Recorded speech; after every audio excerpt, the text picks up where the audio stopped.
child who isn't loved doesn't stop needing love. He just decides, very quietly, that he must be the reason it never came. You can't rest until you've earned it, even rest.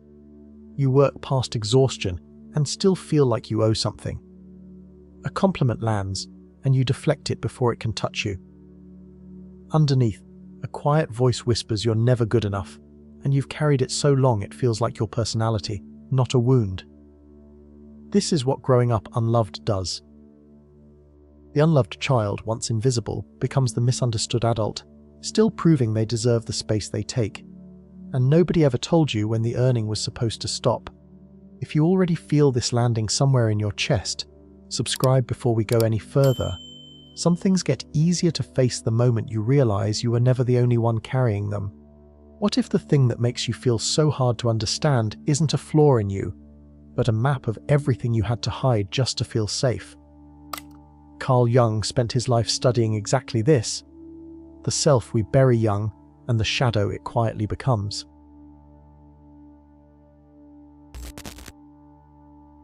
From unloved child to misunderstood adult. Carl Jung's perspective. You can't rest until you've earned it. Notice what happens the moment someone thanks you. There's a flicker, a small internal scramble to give back more than you got, to level the ledger before it tilts against you. You call it being generous. But watch closely, and you'll see it's older than that. It's the reflex of someone who learned early that affection came with a price tag, that love was a transaction you could fall behind on. This is the quiet math of the unloved child, still running the numbers as an adult.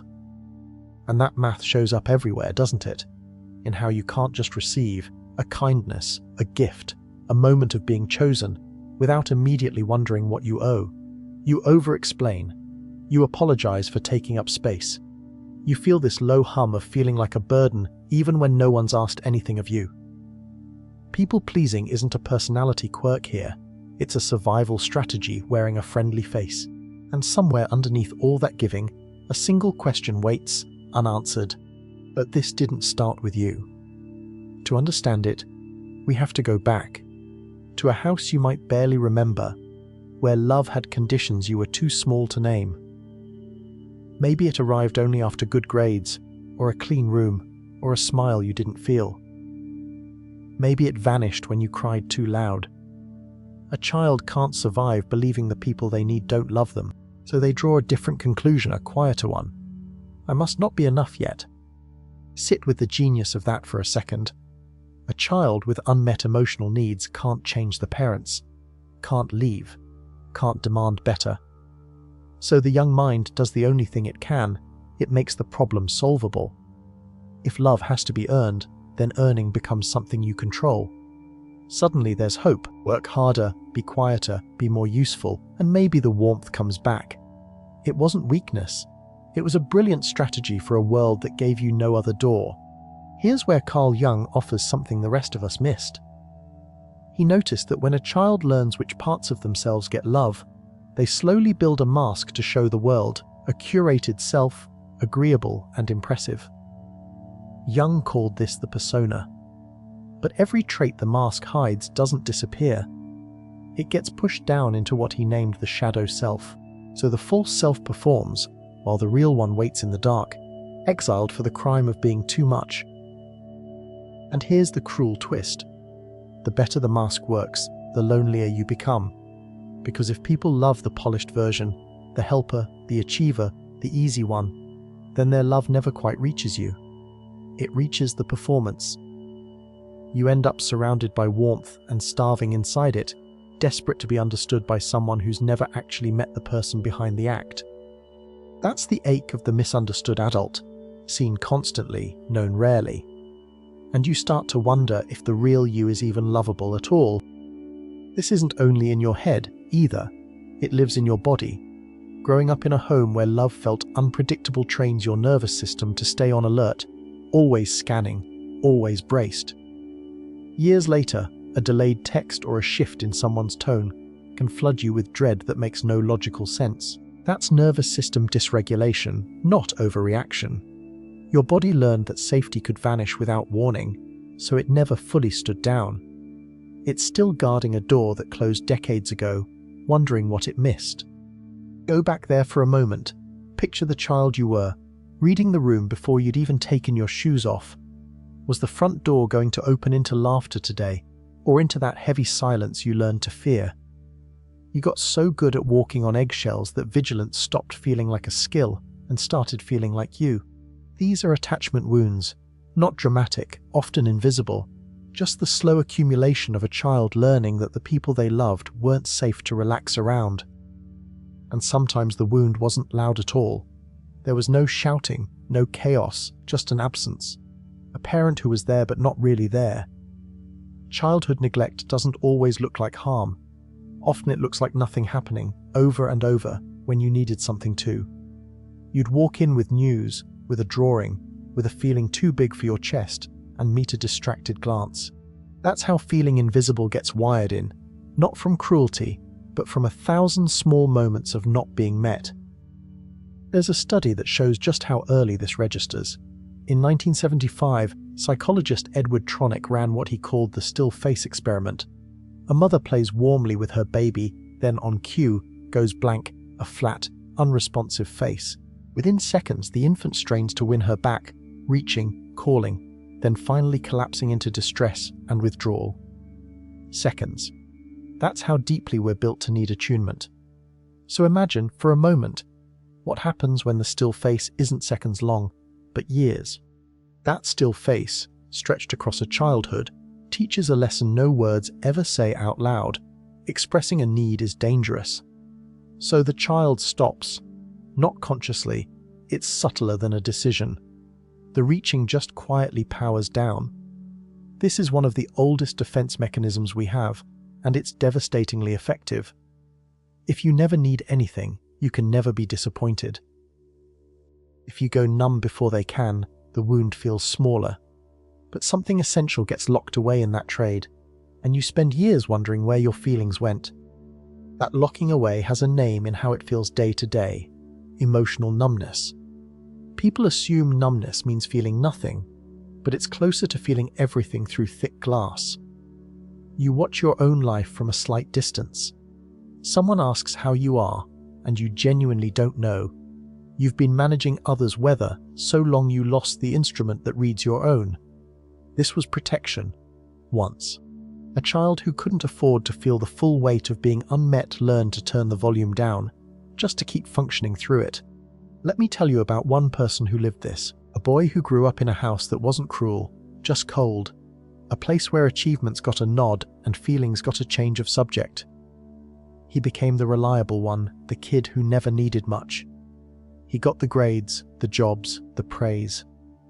And at 30-something, he sat in a full life feeling utterly unknown, wondering why applause always felt like it was aimed at someone standing just behind him. He'd built the perfect mask. He'd forgotten his own face. What broke it open for him wasn't more success. It was a small, strange grief, crying at something that shouldn't have moved him that much, and not knowing why. That crack was the shadow self knocking. Jung believed those buried parts don't want to destroy us. They want to be reintegrated. The tears weren't a breakdown. They were a homecoming, decades late. The exiled child finally getting close enough to be heard. And the first thing that child needed wasn't fixing. It was witnessing. So here's something you can actually do with that. Next time a feeling surges up too big for its trigger, don't rush to explain it away. Pause and ask, quietly, how old does this feeling feel? Not how old are you, how old is the feeling? Often you'll sense it. This is 6. This is 9. This is the age you were when you first learned to swallow it. Naming the age turns a vague flood into a specific child, and a child, unlike a flaw, is something you can turn toward. Because that's the reframe underneath all of this. Everything you've labelled as broken in yourself, the overgiving, the numbness, the bracing, none of it was defect. It was intelligence. It was a small person doing precise, creative work to stay attached to people they couldn't afford to lose. The tragedy isn't that you adapted. The tragedy is that no one ever told you the adaptation could be set down. That the fire you're still fighting was put out a long time ago. And yet setting it down feels almost impossible because these patterns became your identity. When you've spent a lifetime being never good enough as your baseline, enough doesn't feel like relief, it feels like a lie you can't trust. Praise slides off. Love feels like a setup for the moment it gets revoked. This is why you can't just think your way out. The belief isn't in your thoughts, it's in your body, in the flinch that comes before the reasoning. Which raises a harder question about who you become to survive it. Because to protect that raw, unmet core, many people build a fortress, hyper-independence. You become the one who needs no one. You'd rather carry it alone than risk the vulnerability of asking and being turned away. Shutting people out starts to feel like strength, even freedom. But go back and look at where it came from. A child only becomes fiercely self-sufficient when the alternative, depending on someone, proved too unreliable to bear. Your independence isn't the opposite of your wound, it's the scar tissue that grew over it. Return to that child once more. See them deciding, without words, that it's safer to do it themselves, tying their own shoes, drying their own tears, becoming their own parent far too soon. There's a fierce pride in it, and a bottomless loneliness underneath.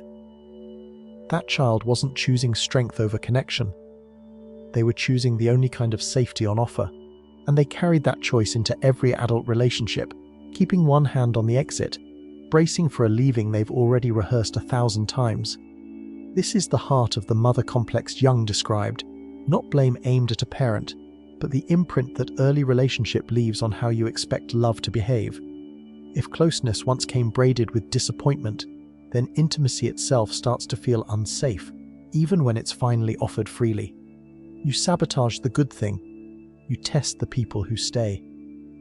You mistake the calm of a healthy connection for boredom, and the anxiety of an unavailable one for love, because chaos, at least, is the language you learned first.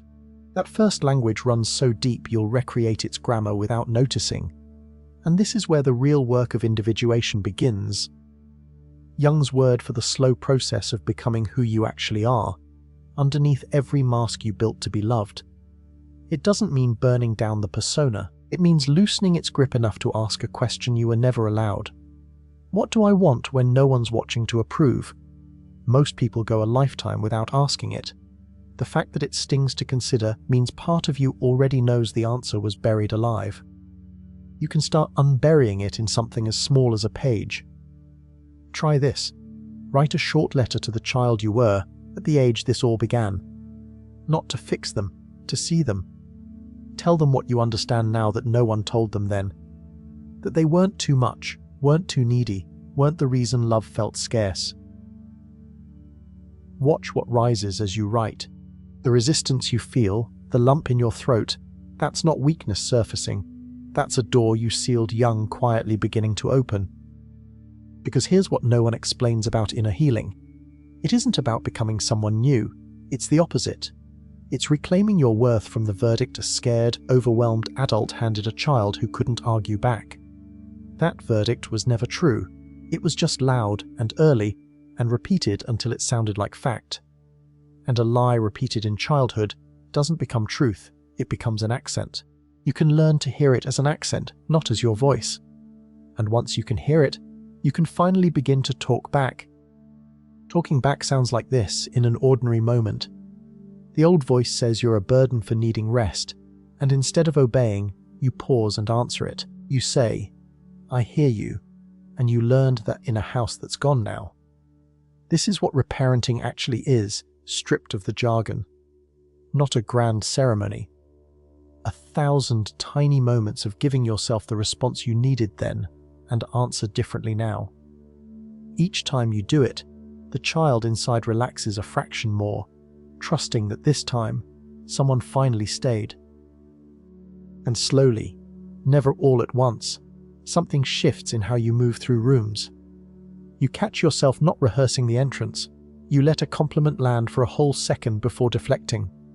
You say a small no and survive the silence that follows. These aren't cosmetic changes.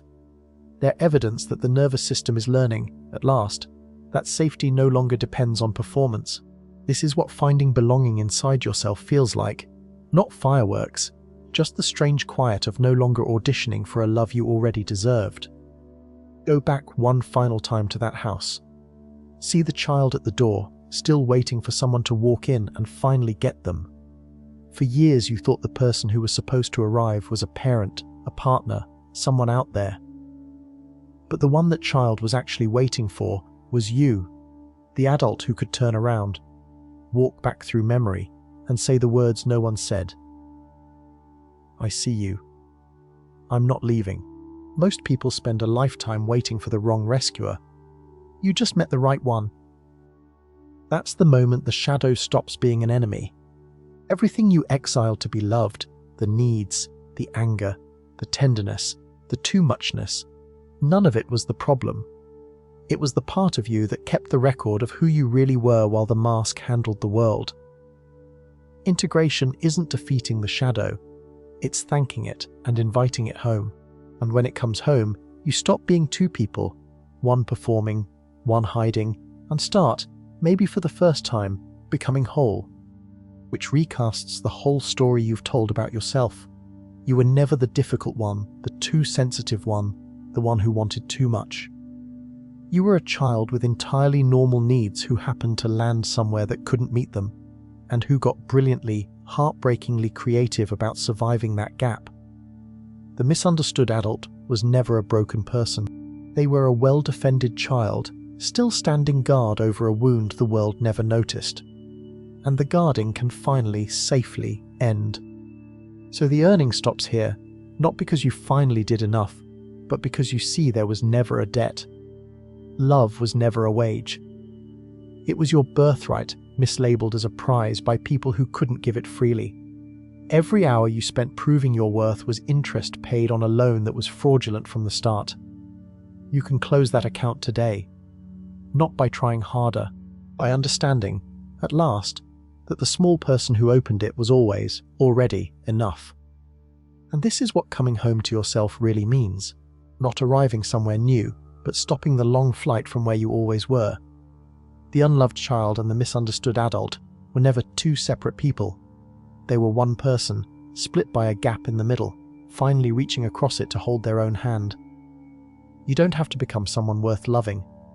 You have to remember you were never anything else. The performance can rest now. The house is quiet, and for once, that quiet doesn't mean you did something wrong. But knowing all this isn't the same as living it, and that's the part nobody warns you about. You can understand the wound perfectly and still catch yourself on a hard Tuesday, bracing at a closed door, apologizing for a need, powering down before anyone can leave. Insight isn't a switch, it's a direction. The old grooves are still there, worn deep by decades of practice, and they'll pull at you long after your mind has moved on. So the question becomes gentler and harder. How do you stay kind to yourself on the days the old self wins? Because there will be those days. Days the mask goes back on without asking, when you overwork to feel worthy, when the numbness rolls back in like weather. And here's the thing to hold on to. A relapse into old patterns isn't proof you failed. It's just the child getting scared and reaching for the only safety they ever trusted. You don't heal by never slipping. You heal by how quickly you turn back toward that frightened part and say, I've got you now, we're okay. That turning back, again and again, is the whole practice. And it starts the moment you're ready to try. So let me ask you something, now that you've seen it. That child you've been carrying, the one who learned to earn, to shrink, to perform for a warmth that should have been free, what would happen if you stopped asking them to keep working? What would it feel like to let them rest, just for today? You've spent a long time believing the problem was you. Too much, too needy, too sensitive, never quite enough. But look at what we uncovered. Every one of those flaws was a small person doing something extraordinary, surviving a gap they didn't create, with tools they invented alone. That's not weakness. That's the most loyal part of you, still standing guard over a door that closed years ago. So here's what I want you to try. Not tonight, not someday, this week. When the old voice tells you you're a burden for needing something, pause and answer it out loud. Give the child the response no one gave them then. And notice you're still here. Still safe. Still worthy of the space you take. Then do one more thing for me. In the comments, write a single word, just one, that describes the child you used to be. Not who you are now. Who you were then, at the age this all began. Watchful. Quiet. Tired. Brave. Whatever rises first, because naming that child is how you finally turn around and meet them. I know how much it takes to stay with something like this all the way to the end. To sit in the ache instead of changing the channel. So from the bottom of my heart, thank you. Not for watching. For being willing to look at the parts of yourself most people spend a whole life avoiding. That courage is rarer than you think. And if nothing else stays with you, let it be this. You were never the misunderstood one who had to try harder to deserve love. You were a child no one learned to read, and the moment you learned to read yourself, the earning was always over. You can put the ledger down now. It was never yours to balance. It was theirs to give. You can stop working for the warmth. You were always allowed to just come in.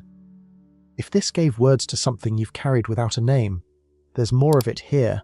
Quiet videos for the part of you that's still learning it was never the problem. No rush. Whenever you're ready, this space isn't going anywhere. And once you set that ledger down, a stranger kind of quiet settles in. The quiet of a person who finally stopped auditioning. But sit in it long enough, and you might notice something you weren't expecting.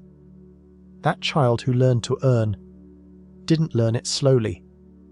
Somewhere there was a day, a single moment when being small stopped being safe, and you had to become the adult in the room before you'd finished being a kid. You've been carrying that grown-up ever since, but you've never once asked what it cost the child to vanish that fast. What happened on the day you had to grow up all at once?